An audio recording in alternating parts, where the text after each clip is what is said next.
Now, if you live in Florida, you probably think you know everything there is about Florida, but look, I'm gonna be real with you. You don't. So watch this video so you can know a little bit more about Florida. All right, I did some digging. Let's get into it. All right, first up, Orlando, Florida. All right, way back before 1890, Orlando, Florida was the citrus capital of the world. Now, I know a lot of y'all probably like, that's not a big deal, but the area, just the area of Orange County, Florida, all right, that area alone was pumping out 4 times as much citrus than anywhere else in the state. Also, it seemed like way back then, all of these orange groves connected all the way from like Howey in the Hills, all the way over to the, Orlando area, and then back around to the Apopka, Florida area. All of that was orange groves. All of it. But all of that changed in 1894 and 5. The big freeze in Florida. It ruined all the crops here in Central Florida. Now, when this happened in Florida, it was damaging to the farmers, all right? Everybody was losing money. See, a lot of people don't realize that agriculture built Florida. So when this happened, everything stopped. Now, since the freeze, and then there was another freeze, this area never really got back right again because they started developing. But this is why they call, Orange County, Orange County. We're moving on. All right, next up, civil rights, all right? Florida played a huge part in this whole civil rights movement. But the things that happened here, if they didn't happen, it would have took us way longer to get this thing under control. Now, for example, this is Harriet and Harry T. Moore, all right? I did a video on them a while back, but everything that they went through, it kind of sped up this whole civil rights movement here in Florida because it opened up a lot of people's eyes of what really was going on. Now, they're both teachers, all right? But Harry, he get a job at the NAACP, all right, as the editor. But he, slowly but surely moves up to higher positions. Matter of fact, he gets so high up that he can, do things, right? So he helps out the Groveland Four. If you guys don't know anything about it, Google it. I actually did a video on it, all right? And he helped get justice for them. But some people didn't like that. And some bad things happened. So one day, all right, matter of fact, Christmas Day, down in Mims, Florida, somebody firebombs their house. And we all know who it was, all right? And when this happened, it kind of got things moving, all right? Because he was very important, and so was she, all right? They've been in the education system for years. So people were pushing and people were fighting, but somebody by the name of Martin Luther King, all right? He got a hold of this news. And this is one of the times why he came to Florida. Now, when he got here, it wasn't, specifically just for that. Things were going on for a few years, all right? Matter of fact, he's here now for when the guy put the bleach in the pool. But when he was pressuring the guy, he got arrested, sat in jail. He just wanted to sit. But when he got out in 1964, all right? 1964, Civil Rights Act was signed, all right?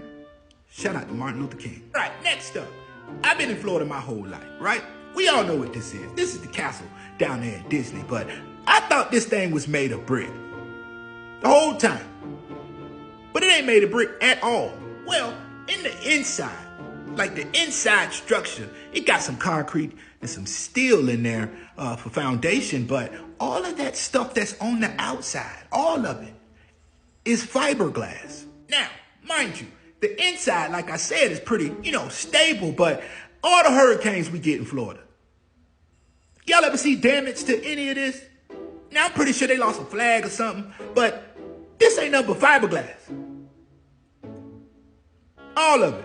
And another thing, they say it only took 18 months to build this. And I know, you can move quick with a lot of people when you're doing construction, but I kind of feel like it got to take longer than 18 months to build this, right?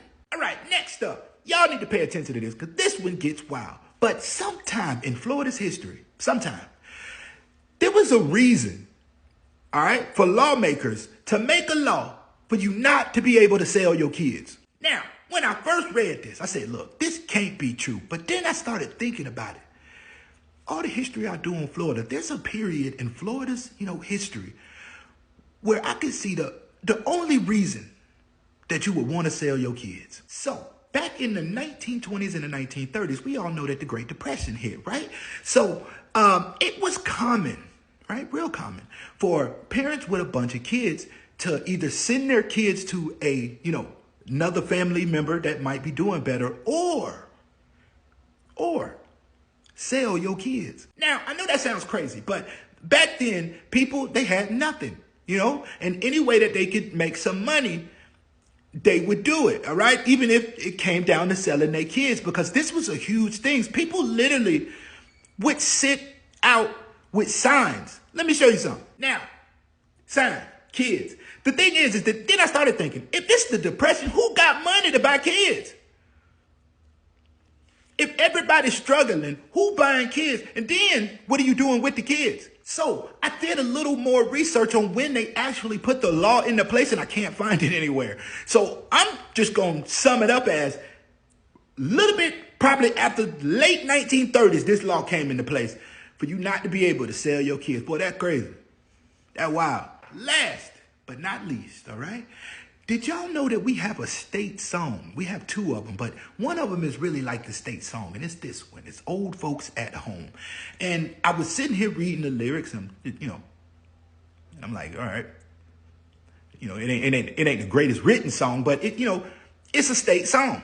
Now, this Stephen Foster, he was summoned by the governor, all right, of Florida to write a song, all right, something that'll get, the people of Florida going. And he agreed. But there's one problem. He ain't even from Florida. Now, this non-Floridian, all right, when he wrote the first song, he wrote a second song because he didn't, know if we were going to like the first one. So he wrote two of them, and then they put out both of them. We got two state songs. Another thing, I now 100% clearly understand why I talk the way I talk when I was reading these lyrics. Because this how I text every day. Then, as I was reading these lyrics, I'm thinking to myself, has Florida always been a retirement state? Everybody was old in Florida at the time. Why couldn't it just been folks at home? Why had it been old folks at home? So I went over to Google to find out the other song, all right? So the first one is Old Folks at Home, also known as Swanee River. And this is the other one, Where the Sawgrass Meets the Sky. Google that one, look up the lyrics, still a little weird. But yeah, this song was written in 1851. And another thing, they revised the song in 2008. But look at the last little note there. This song melody and lyrics were used to raise political consciousness about slavery. I ain't get that in the lyrics. Y'all got to go back and read the lyrics. Now look, I know this video was long, but I don't know what y'all gonna do to remember it. Like it, comment, share it. I don't know. But the more you know. Peace.